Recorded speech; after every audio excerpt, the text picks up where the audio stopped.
Arratsalde on guztioi eta eskerrik asko etortzeagatik. Maiatzako osoko bilkurari emango diogu hasiera honako gai zerrendarekin. Lehenengo puntuan aurreko osoko bilkura akta onartzea ala balegiko. Bigarren puntu, ondasun higienisen gaineko zerga arautzea ordenantza.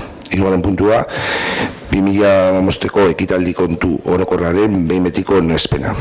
Laugarren puntua, presoen senidentzako diru laguntzak arautzen dituen ordenantza. Bosgarren puntua, lan poltsa araudia. Seigarren puntua, udal irisgarri plana. Zazpigarren puntuan, elkarren arteko akordio bidezko ebazpena.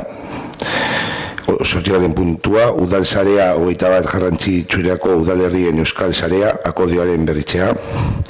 Bederatzigarren puntuan, ACES programaren mantentzeari buruzko PSko udal taldearen mozioa. 10. puntua, garapenerako kooperazioari buruzko Borobil udal taldearen mozioa. 11. puntua, bidezko merkataritza bermatzeko Borobil udal taldearen mozioa. 12. puntua, eraginkortasun energikoari buruzko Borobil udal taldearen mozioa. 13. puntua, udal finanziazioari buruzko Bilduk udal taldearen mozioa. 14. puntua, Mandela arauei buruz Bildu udal taldearen mozioa. 15. puntua, arrotasun LGTBI egunari buruzko adierazpen instituzionala. 16. puntua, onartu dekretuen berri ematea. Eta 17. puntua, galderak eta bestelakoak.